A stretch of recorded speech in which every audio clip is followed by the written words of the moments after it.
Welcome to Rubber Duck Engineering. Tonight we're going to complete our Lisp from Scratch series by adding macros to our Lisp interpreter. Hi, Dr. Barth. Hey, Eric, how are you? I'm really quite excellent. I threw out my back this weekend and it's a heat wave, but other than that, it's been really a quite good week. I have never thrown up my back, but that sounds really painful.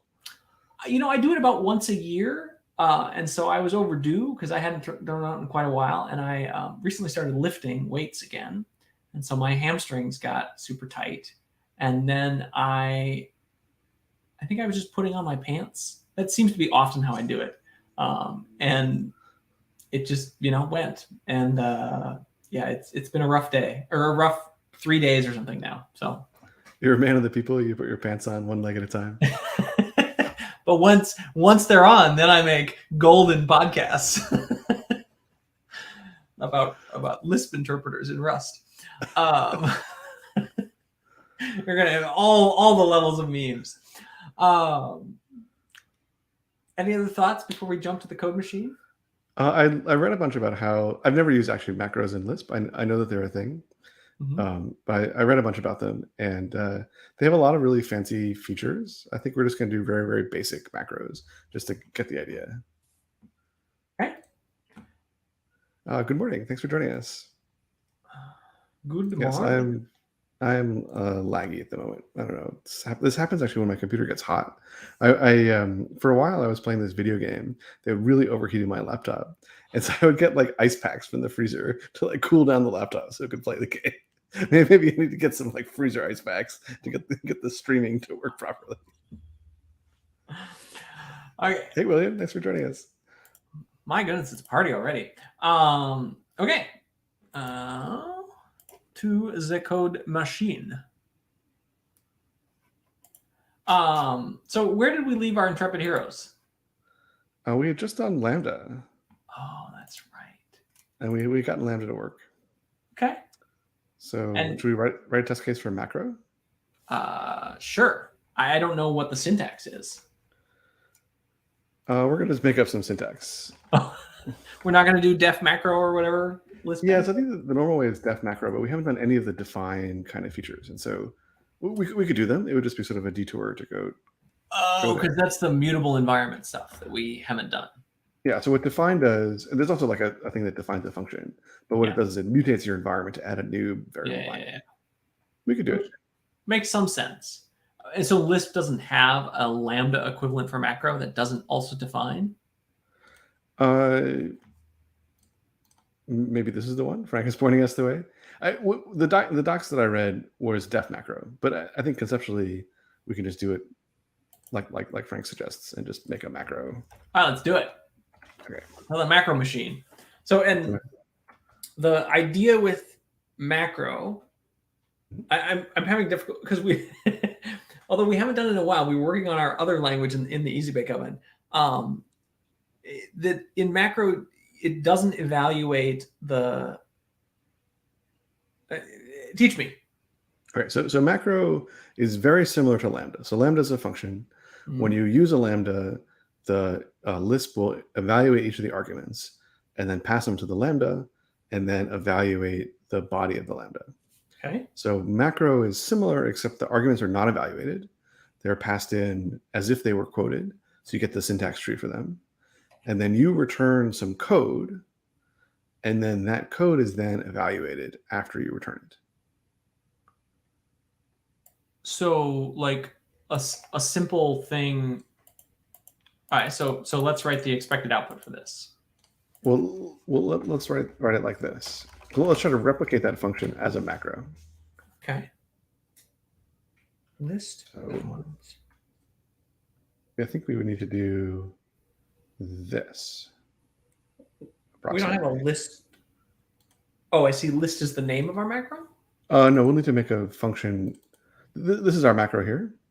Okay. From here to here. We'll have to make a function called list that takes arguments and returns a list containing those arguments. So we're going to make a list whose first element is the symbol cons. And whose second argument is the symbol A.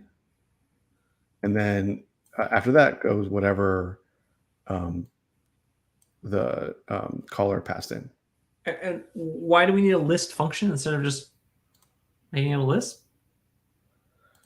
Because we need to return a tree. We need to return a syntax tree that after we return it, Lisp is going to evaluate for us. And what if we just use quote? So if you use quote, then everything is great, except this X is now a symbol and doesn't relate to what's here. And so actually, when I looked up in the list documentation, they have apparently it gets super annoying to type like list all the time. And so they have a backtick operator, which is like half quoting and half lets you put in variables, and you put in like commas in weird places. The syntax got out of control, but I think for our purposes, we can just do the basic thing with the the stone tools. Okay, so we could also add a lists right here. Mm-hmm. As list of A, B should be A, B. Yeah, it's very convenient if list is variadic. So let's do ABC. Return ABC. Okay. We'll have to introduce the concept of a variadic function. Okay. But we can do that. Okay. All right. So this is then substitute in the value for X, and then list it. Yeah. So return a list. Yeah. This is a syntax tree that then is evaluated by the caller in place of the macro. Right. So you think of the macro as expanding. So when you expand the macro, you get out this list whose first symbol is cons and whose second symbol are a bunch of arguments. And then after it expands, then it gets evaluated. Okay. Okay. All right. Let's try running the tests. I don't know that we quite read that correctly, but we'll find out as we try to implement it. Yeah, I'm also not 100% because, yeah. Anyways, it's fine. We'll sort it out. What do we got here? This is lists. Great. We're failing in the place that I want us to fail. Great. Not so found list. Let's work on list. Okay. So that's eval. Yeah. So it's going to be fairly. Well, we'll see how it goes. So let's try to implement it. Right. Fn list args. This is all fine. Copilot did all this, but we have a better way of doing this. We have like a value from iter. Oh, we should check what we have. I think we implemented this function already somewhere else. Two args. Oh, from vec. Yeah. Okay. Cell from vec is what we want. So we literally just do cell from vec and that's list. Yep. This is very like basic operation, right? This is very reminiscent of our time in Renland. In what sense? Just of these little built-in functions that just mapped onto our little Rust primitives. Yeah, they feel good, right? That feels like a basic thing that should be built in, and the other thing should be built like in the language on top of them. So now we have a problem. We don't have variadic functions yet. Okay. So,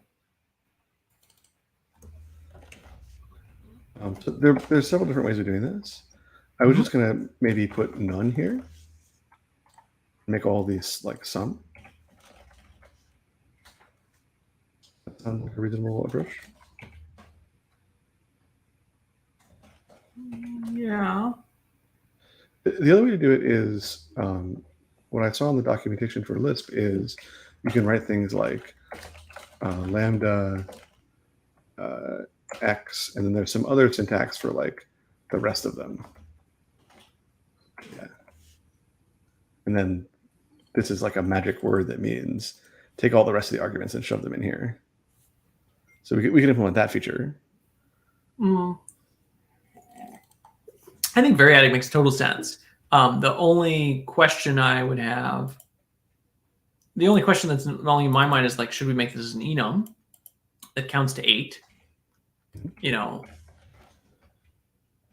or yeah. So maybe we say bind Variadic. Sure. Yeah. That feels very accurate. That seems like a fine solution for now. That just removes the arity check, basically. Oops. Yeah, we're gonna have to figure out when we get down to the struct. We're gonna have to figure out exactly what we're gonna do here, but. Oh, I see. Yeah. I mean, here we could do the like from native Ariadic is what's this option view size. This could make slightly more sense. Okay.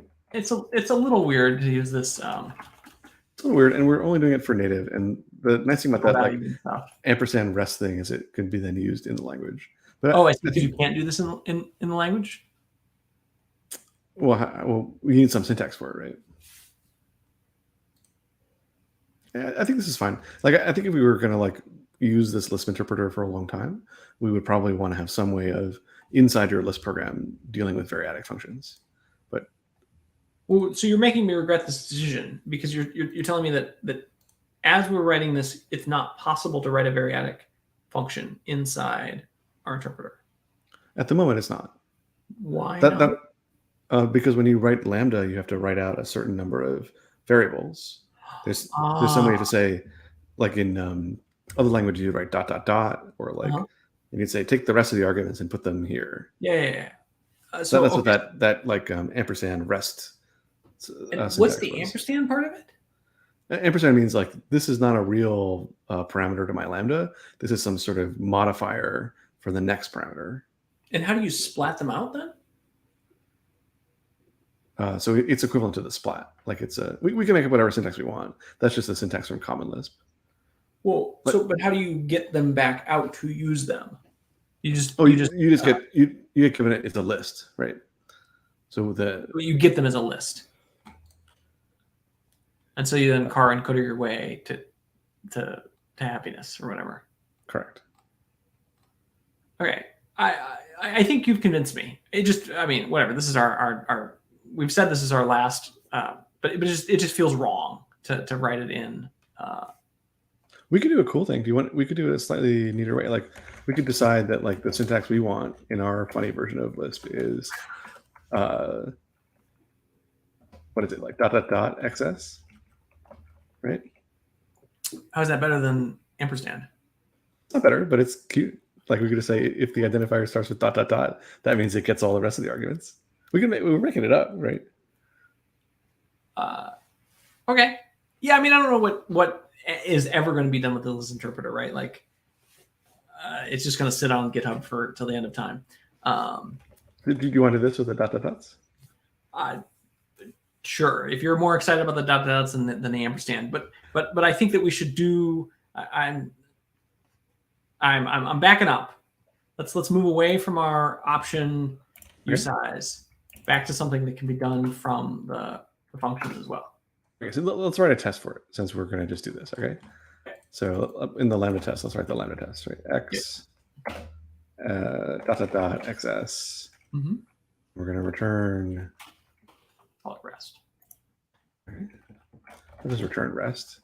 We're going to pass arguments A, B, C, and D. And I expect to get back a Lisp that is BCD. Yep.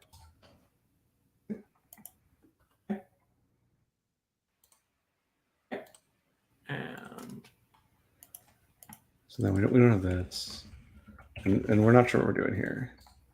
What for arity? We just say 2. Oh, I see. Because we'll come back to that. Yeah, we'll have to figure out like this is not quite right yet. Mm-hmm. Okay. Let's pull up my warnings here. Unused variable name. Oh, because we. So we have to implement the ... thing, which I think is actually fairly simple. Well, so inside function, it doesn't become a variadic. There is no. Because the variadicness is not on the function itself. It's a 2-argument function. Well, what is it, the 2-argument function?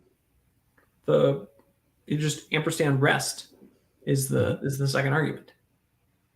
Yep. Maybe I'm suggesting we don't need bind variadic native function, or do we? We don't. Okay. Sorry, maybe you were thinking about something else. I was just thinking about this test case that we wrote, the Lambda test case with the ... rest. I was thinking about what do we need to do to make that test case pass?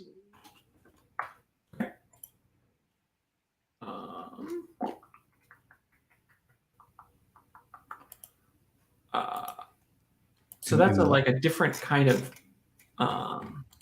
In lambda.txt, can we go to lambda.txt for a second? Mm-hmm. So I just want to make this test case pass.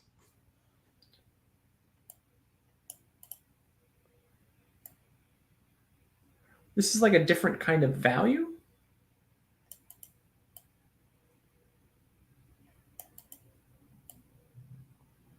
I have an idea how to do it. Do you have a thought, or do you want to hear my thought, or how do you? I would love your thought. So my thought is we keep track of the formals for the function, and there's a bunch of code where we take the actual parameters and we build up a new environment when we call the function where we bind the actual values to the formals. And I was thinking in that loop we could say we can recognize that one of the formals starts with ... and then change the way that we construct the environment, the way we process the actuals. And does this work? So like other questions in our fancy format, I've taken us way off the macro track here, by the way. That's fine.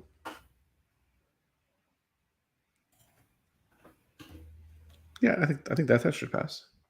Okay, and then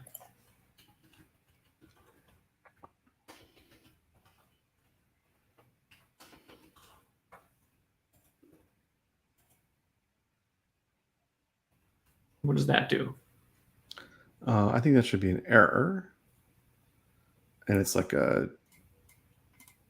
some sort of parameter matching error. Okay. My mental model is the first one of the ... dots ate up all the parameters, and that there's no more parameters to match. Okay. It'd be like if the function took 3 arguments and you called it with 2 arguments. It's an arity error. Okay. And then what about? Oops, did I? Oh, right. You're in. I mean, there's even more basic tests in this that we should write, which is just literally that test, which is, oops.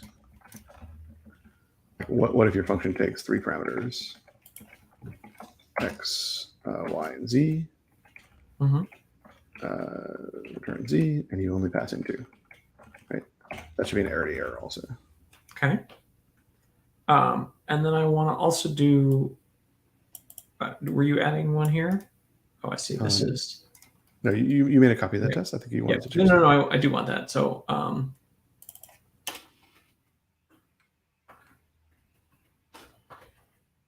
so what happens here?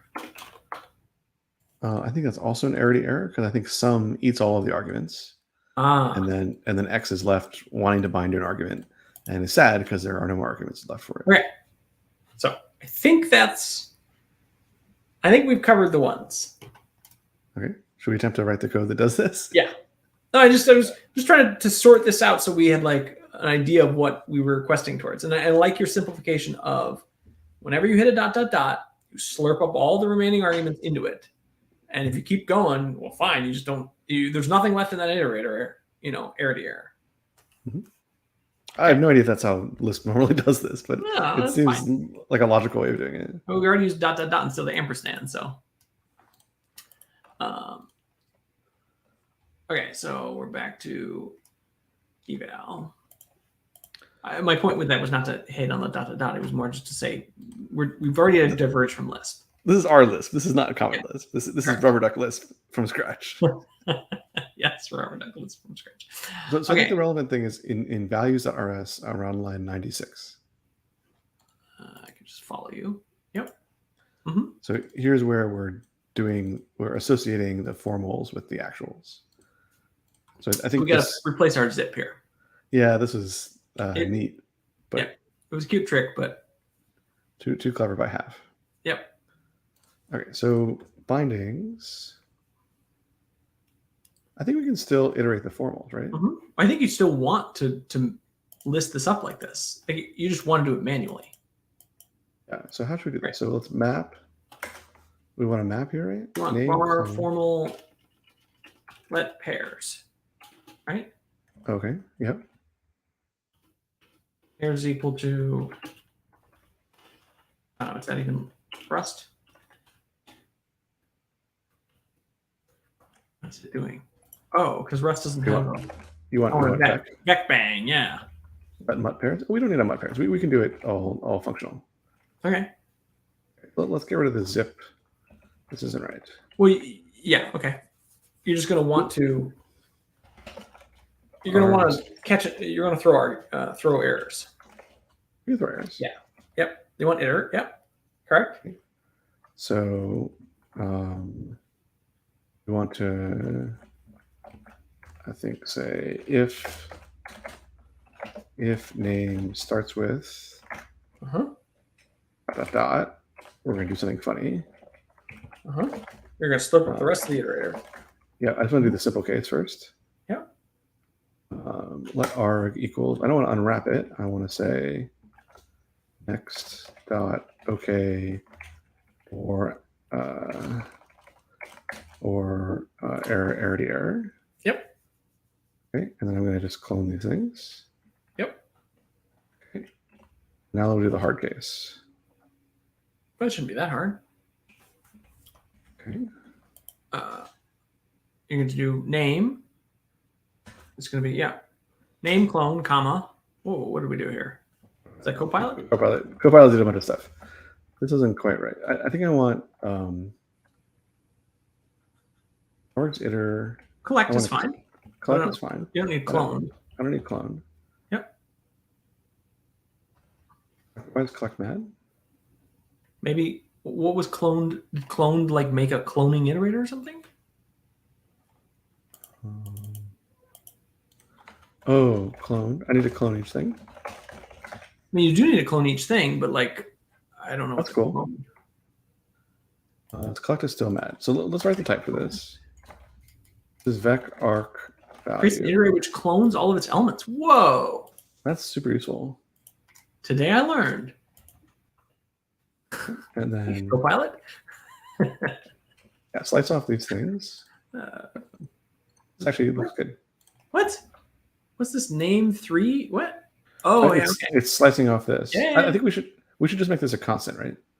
Yes. Like, const splat marker. Sure.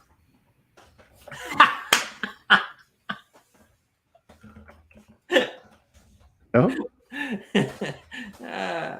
What are you laughing at? I don't get the. I was laughing that the Copilot made an ampersand. Oh, you know what? This is not going to pass our tests. Why not? But that's okay. So now we have to deal with the fact that this is an error.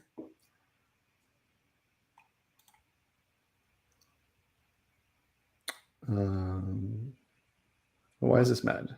Oh, this needs okay. Okay. And this needs okay. Mm-hmm.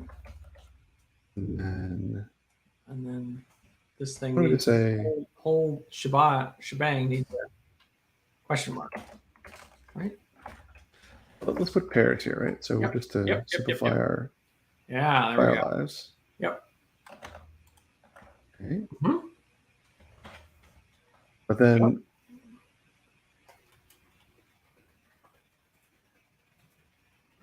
it's not quite right because we have to get rid of the result somehow.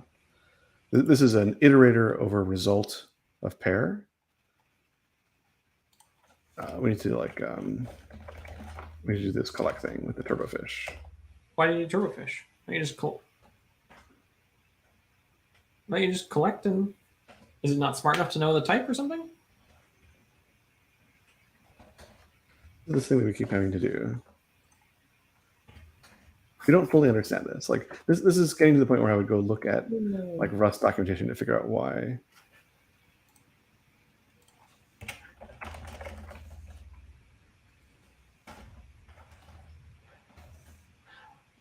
One of the podcasts that I listen to, is Dear Hank and John. They're the Green brothers. One's a famous author, and they do YouTube stuff. They've been on YouTube for forever. Anyways, they have this podcast. This is like an advice podcast where like people write in letters, and they read like 2 letters, and they otherwise just gab. But one of the things they do is that they read fake advertisements, referencing back to jokes in the show. And I was thinking about that for the show.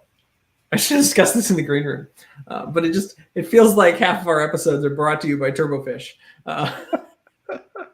This is the Turbofish here. I don't quite know why it's called Turbofish, but yes, brought to you by Rust Turbofish. More mutts. We don't know what you do, but we appreciate your service.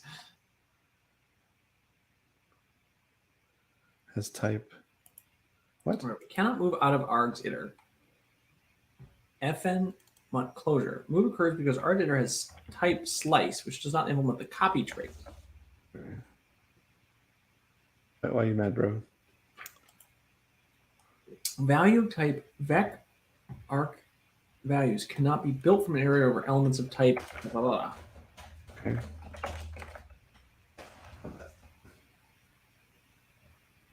So that move occurs captured fn mut closure. Why are we in an fn mut closure in the first place? Do we have to we're not mut anything? We have this iterator that we're mudding. So we're mutating this iterator as we go through. Oh. So we've stolen this iterator, which is fine because we're going to eat it all up. But I don't understand why it's mad. Cannot move out of. Well, you want to consume it.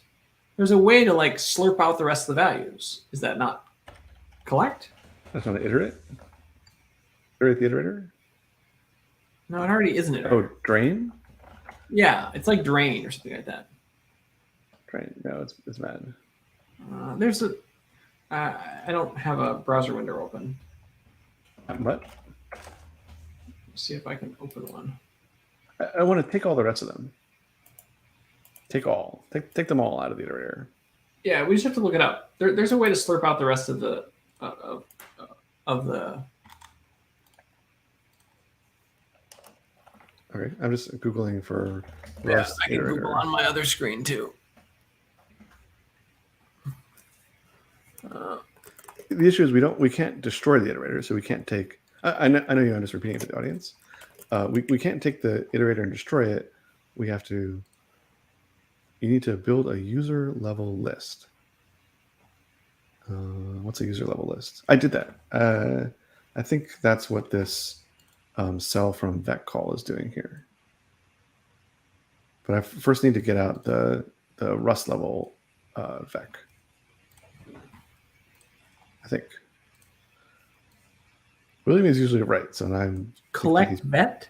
I wonder why that's different. This is not the. We could do it the other way, right? We could do. We could collect it first. We could just while next. We could collect it, and then iterate it, and then cloned it. Why is collect sad here? And then collect it again. Oh, annotations needed. So this is inefficient. I'm sure there's a better way of doing this. Or Turbofish. Arc value. More close angle brackets. Type of vec or cannot be built for iterator. From iterator, it's a reference arc value is not implemented for vec arc. Type mismatch. Expected. I feel like we're struggling with something that. Yeah, if we had more Rust knowledge. But we got a vector of references to arc values. I just want to clone each one to get a vector of actual arc values. Mm-hmm. But it's not. Why is it unhappy? All right, hold on. Let's see. Args iter. Collect. What have you? Like I'm being super explicit about what I want. What It's if still you bad. isn't cloned supposed to do this? Yes, I think that there's a much prettier way of writing this. Well, it's still not happy. Call Cell from vex slurps. yes, we do that. That's down here. Value of type vec arc values value cannot be built from iterator. From iterator. Arc values value is not implemented. Right, but this map should give me back. Map should give me back arc value, right?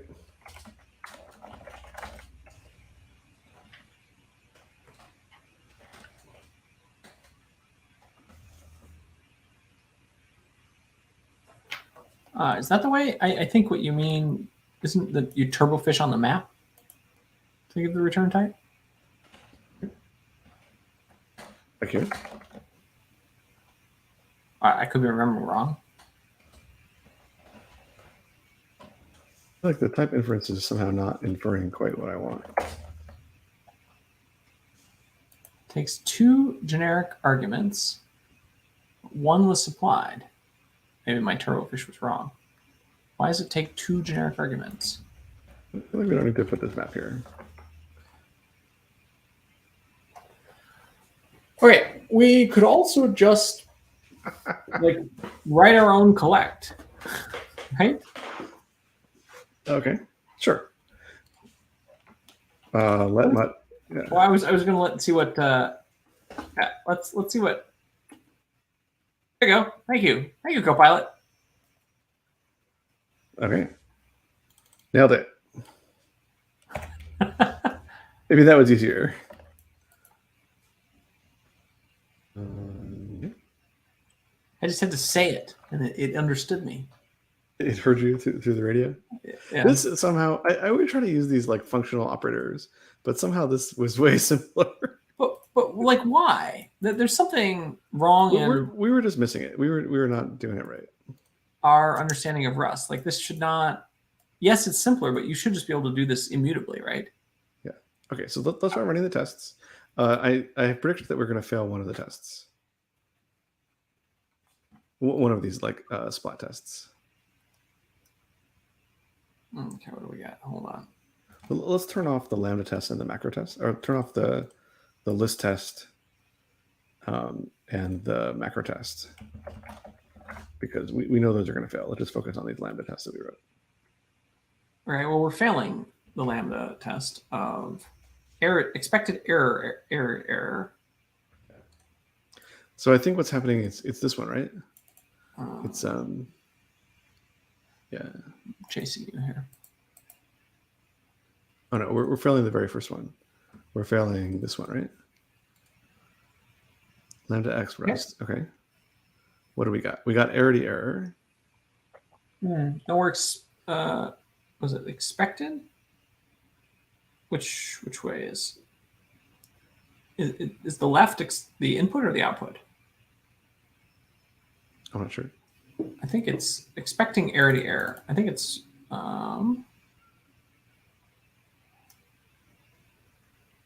what?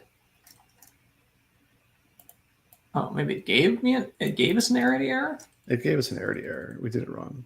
Okay. There's probably an explicit check for arity that we have to go fix somewhere. Yeah.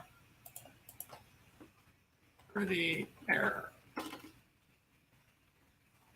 Yeah, it's here. So let's move that into here for now.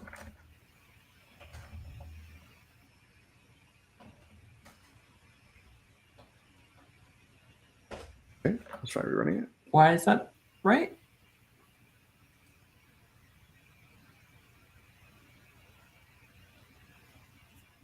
I see. This is a hack. Yeah, we'll eventually, in order for native functions to support this kind of splatting, this will eventually go away. To do, yeah, like. I just wanted to not lose our.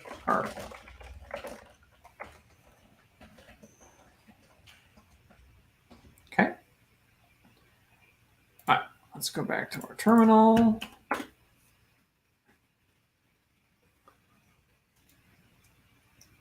Yeah, this is the one I was expecting us to fail.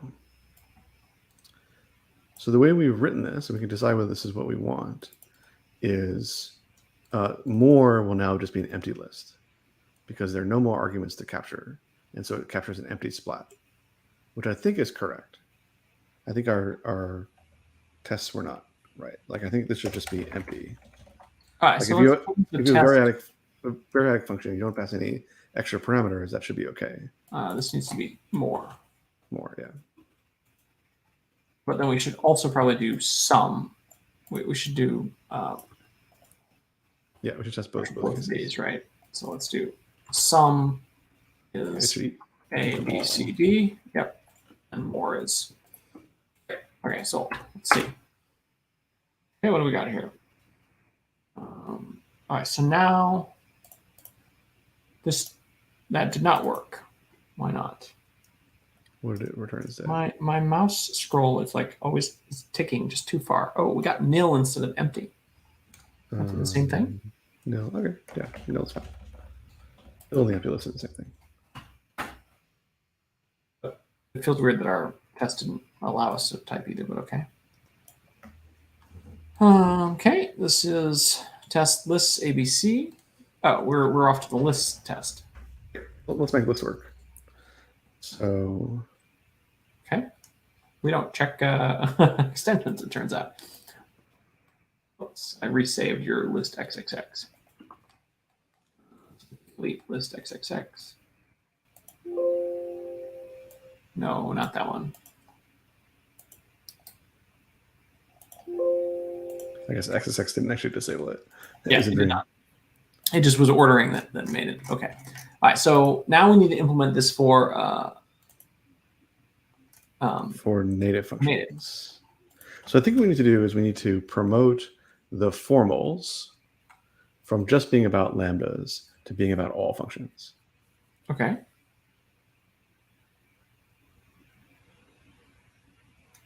And what does that mean concretely? Concretely, I think in values.rs, line 79, I think we delete this and we move it to, instead of here where we said arity before, now we say formals. Okay.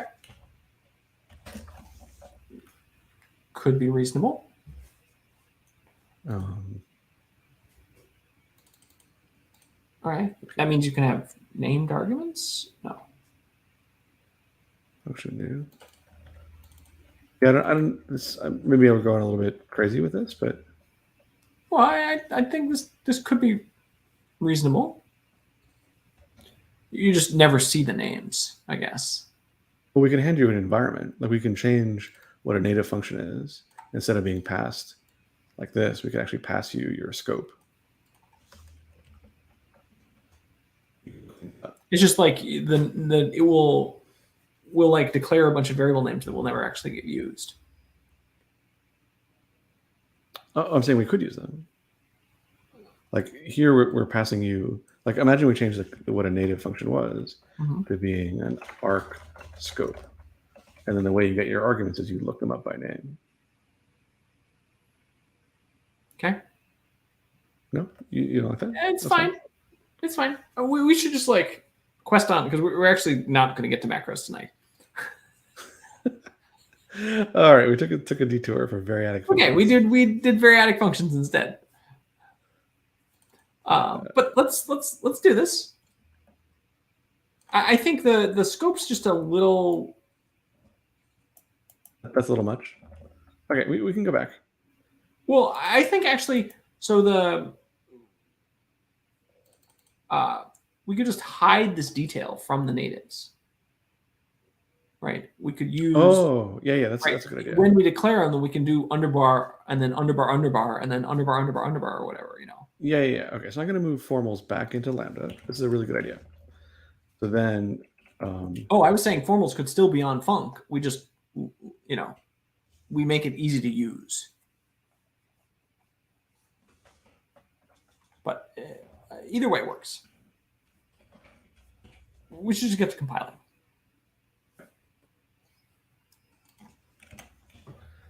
So what I'm going to do is I'm just going to remove arity from func. Okay. There's whatever arguments get passed, just get passed through to the native thing. And the native thing has got to figure out what to do with them. So we're just going to remove this check. If the native code wants to check the arity, that's its job. Oh, interesting. Okay. Seems like a simpler way of doing it. Right? So then we should go through all of our native functions. We want to say if... well, yep. I mean, if you really want it to be, then you just have a like a native with arity that like wraps your function in a function that does the arity check for you. That would be the...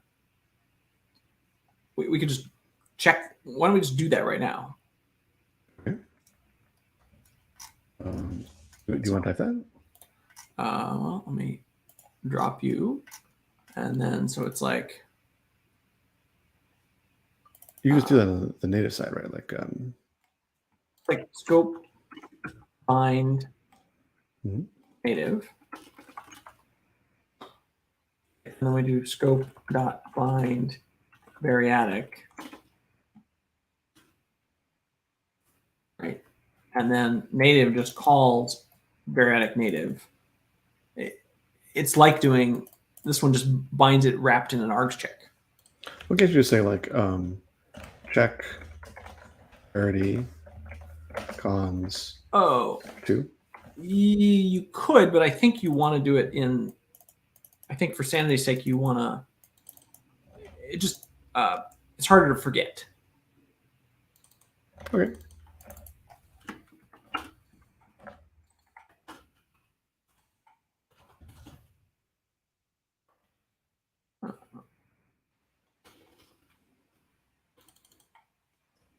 So you've done it?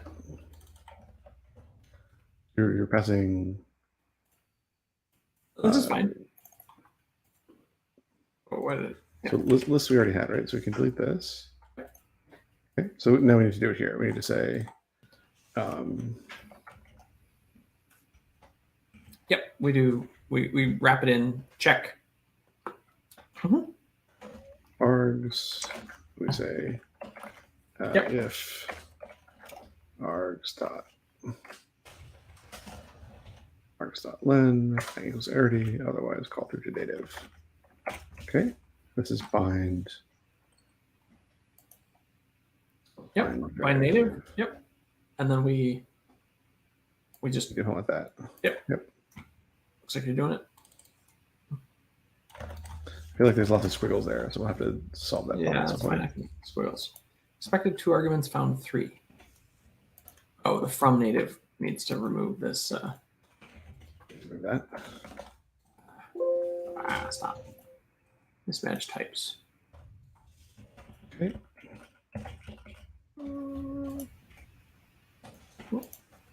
Good.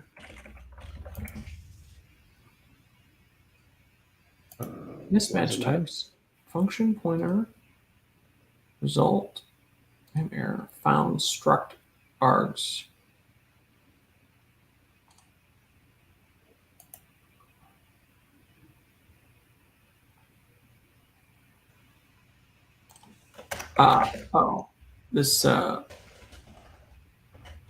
This native thing ends up not being... we didn't close the parens correctly, right? Is that the problem? But it's factoring out here, so it's a little easier to see. Yeah, I think we just missed a paren here. Okay. Why is this bad? Type annotation deleted. Okay, this is these.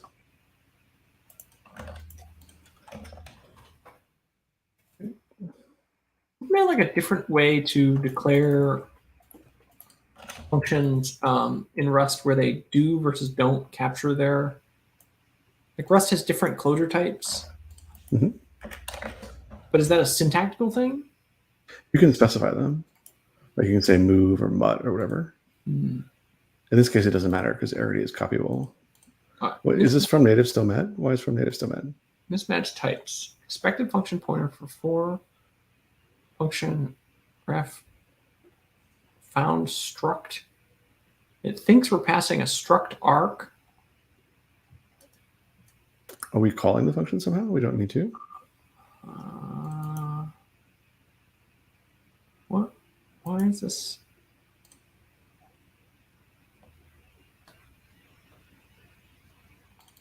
I'm really confused. Well, this should be okay. No, it was native.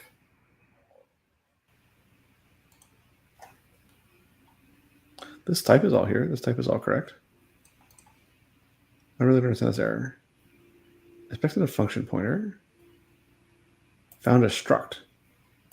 Is it that we're calling?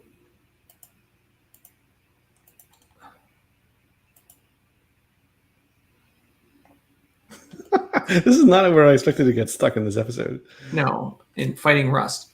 Does it think we're calling native here? It gets called as part of the closure. What? We're gonna move closure. Just start typing Rust keywords.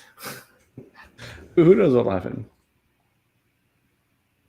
No. All right. Let's read the error. Expected. Expected a From function line pointer. 97, column 42. Okay. Where's column 42? Oh, I know what the problem is. Less of that. Ah, yes. Less name. Too many names. There we go. Mismatch types. Expected. Function. Found closure. Oh, I guess functions and closures are not the same. They're not. But you can. There's a type that can take both of them. It's like capital FN or something like that. I had to do this in Rust or in Ren. Are you looking them up? I can look. Take function and closure Rust.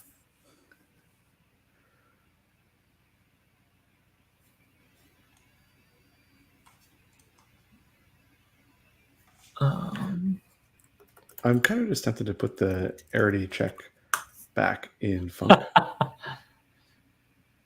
Sure. It's kind of where we started this whole thing. It's just that we fail to actually Rust.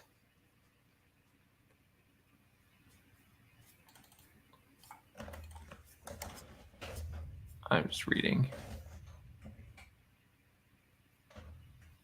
Oh yeah, we'd want a trait. That's too much. Too much. My poor brain cannot handle it. Well, I'm sad, but that's okay.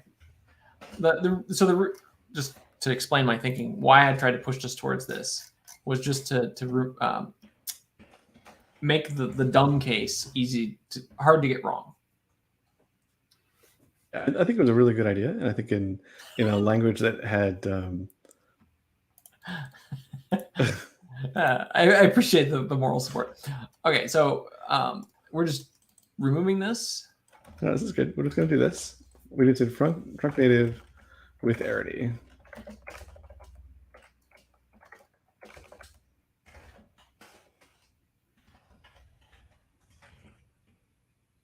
Oh, and then, okay.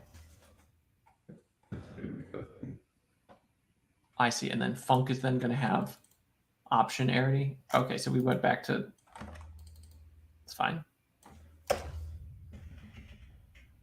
We can also put it in each function, but I think that the... All right, missing fields, arity. This is func. This needs to be arity none. Oh, what is this? This is lambda? Lambda's a func that has no arity?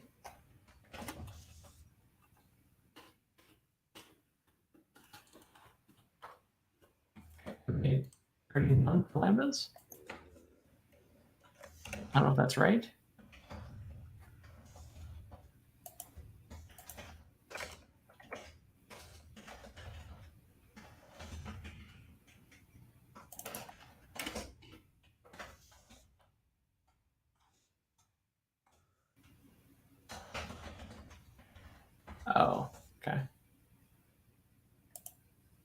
2 arguments, 3 were supplied.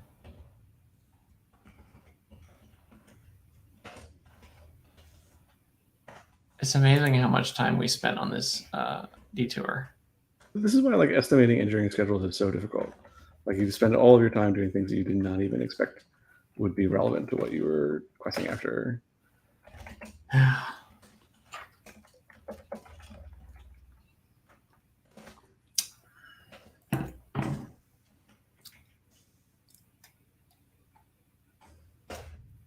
Eventually, you do have to just ship, though. We're getting there. We're clawing our way out, line by line. We're clawing our way out to arities, even if not macros. Okay. What do we have any remaining errors? We did it. We have no remaining errors. What do we get here? Oh, we're now to the macro test failing. Okay, now we actually need to do macros. We're gonna do it in 9 minutes. It's gonna be great. We got this. We got it. Hold my juice box. Hold my juice box. Okay, so it's gonna be a lot like Lambda. Okay. So I'm gonna start copying the Lambda thing. Macro. Pick the formals. I'm just gonna follow you. There we go. Okay. Oh, macro. It needs to be macro FN. Keyword in Rust. Oh, it is? Okay. So what did this do? Take the formals. R0, yep. Symbol, okay, type error, okay, so that's fine. The body, okay, this is now macro new. Okay, this looks good. So now we need to make macro new a thing. Okay. So let's copy Lambda. All the amazing things we did for Lambda. We will copy it for macro. This, by the way, is sort of sad. This already known in Lambda.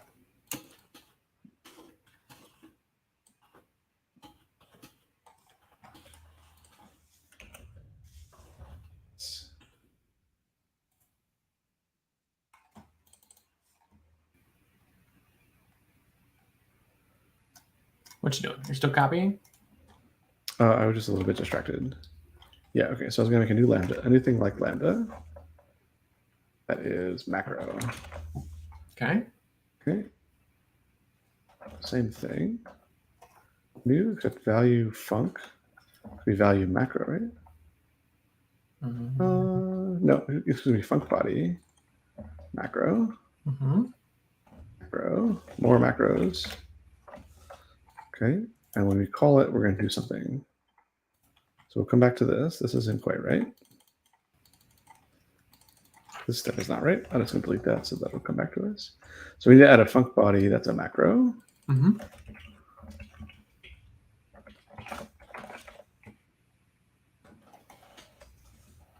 And now we just fix all of our errors. We also have to make macros a thing. Okay, so what are macros supposed to do? We do the same thing for the argument binding, right? But we don't. Oh, no, func is not going to work. It has to be a special form. Where's our special form? Right, we have native special form. We put it in the wrong place. It's not like a function. It's like a special form. Okay. So I lost macros here. Right. So let's take this down here. And the place we did it wrong is we don't want func body. We want special form body. Now you're going to want this here.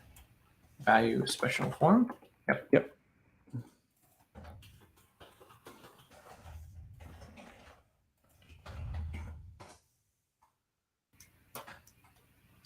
Out of here, let's find special form. All right, so we're going to need the same kind of enum we had before. Special form. Yep, native special form and macro. Okay, this is a special form body. Okay, and then here, the similarity thing is going to cause us trouble, but it's fine. Oh, that's fine. Okay. We're going to do the arity handling like we did in Lambda. Yeah, let's write a to-do about that. Handle arity like for Lambda. I mean, honestly, that stuff just needs to get extracted out. But we don't need it to pass our test case. Okay. Okay. So macro call needs to take the environment. Well, this is never going to pass because we pass arity as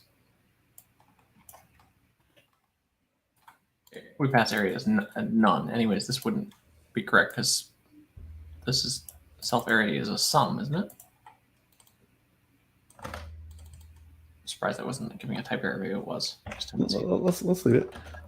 I think the compiler will tell us if it's wrong. Oh, I see. Special form takes a. Okay, whatever. Yes, but special form is slightly different. Okay. So.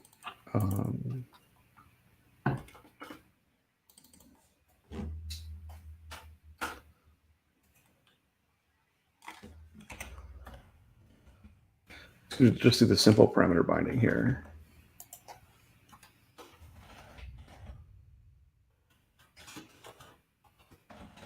Formals, iter, zip, args.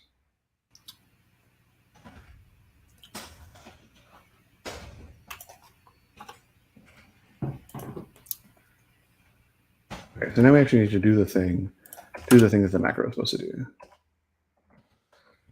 What is a macro supposed to do? So we want to evaluate the body. So the code is going to be eval in the scope, the body. Okay, and then what we're going to do is we're going to eval the code. We want to eval the in self.scope, and then we want to eval the code that we get in the current scope. This is really tricky with the code that I wrote here. I just want to go over it again just to make sure that we're on the same page. So when we're evaluating the code for the Lambda, the code for the macro, it's lexically scoped where that code came from. But then the code that gets produced, we want to evaluate in the dynamic scope. So in the scope where it's called. So for the rest of the audience, the lexically scoped is the scope, you resolve variables where they're declared, where the code was written, as opposed to the call tree that it's coming from. Yeah. So let's write a comment about this, right?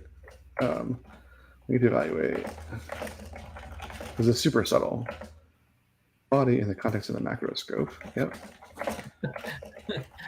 Code produced by the incorrectly identifies that we.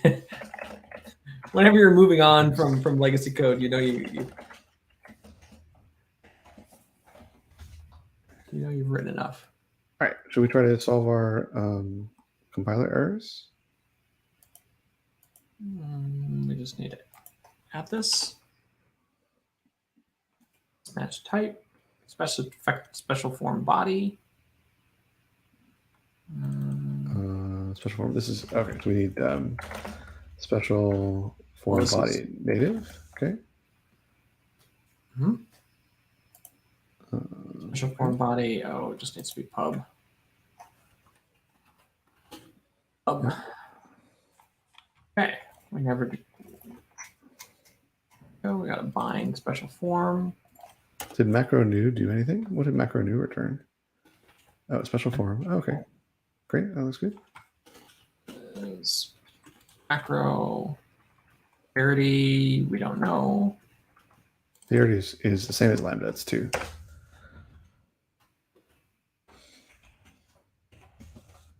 Okay. Why is it sad? Oh. Unused variable scope. Why is it unused? We use it right here. Oh, the child scope.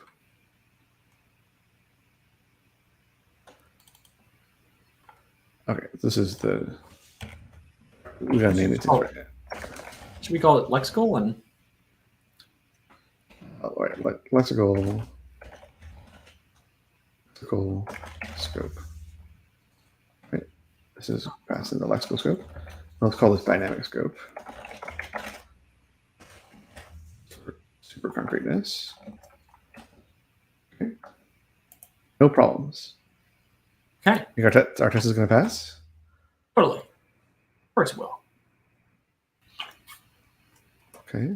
But of course not. Not found error A. All right, so let's try putting more quotes. Try that. Into the test case. Yeah. Holy smokes. We came in for an exact landing at the 1 minute over the hour mark. Do you want to show the macro test? This ... syntax won't work for macros. It won't work for macros, but we could do it.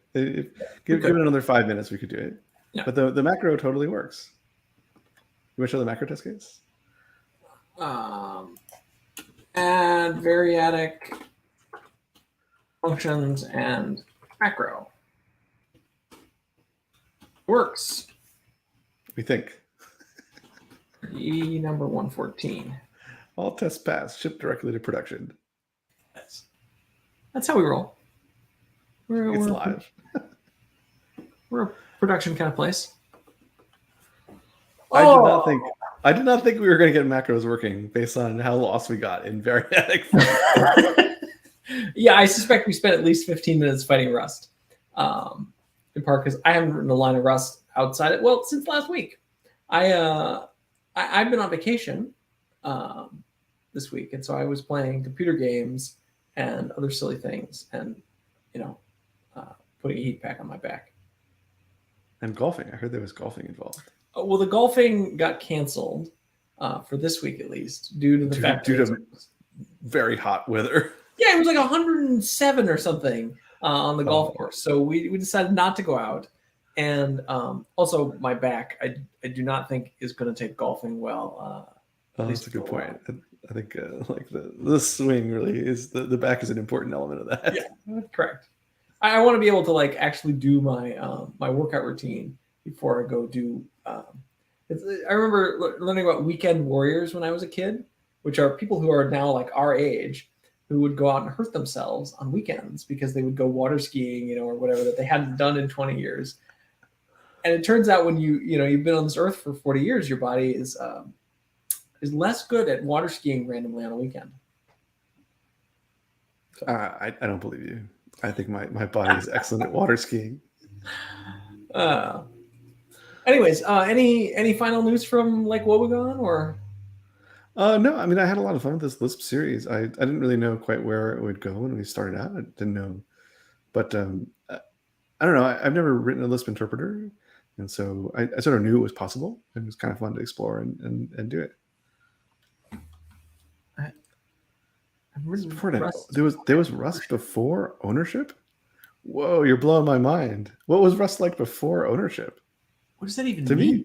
To me, that's like the like main thing about Rust is it has this like unique ownership semantics.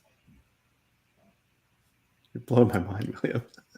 I think Rust is very cool. I am realizing, not having used it in a year, that you do really need to load it into your brain. And still, it has the problem of having a 27-phase compiler. Out of region types. Oh, what does that even mean? Now I want to learn about the history of Rust. I'm sure it's fascinating. Weren't they trying to write a browser? Like, wasn't Rust all for servo? I think that was the original use case. We should talk about the show schedule for next week. We haven't sorted that out. It sounds like. Oh, okay. Anyways, I expect there'll be a show next week. But there may not be, but we expect there'll be a show. So that's always the case. Anyways, any final thoughts? We let ourselves go long this time.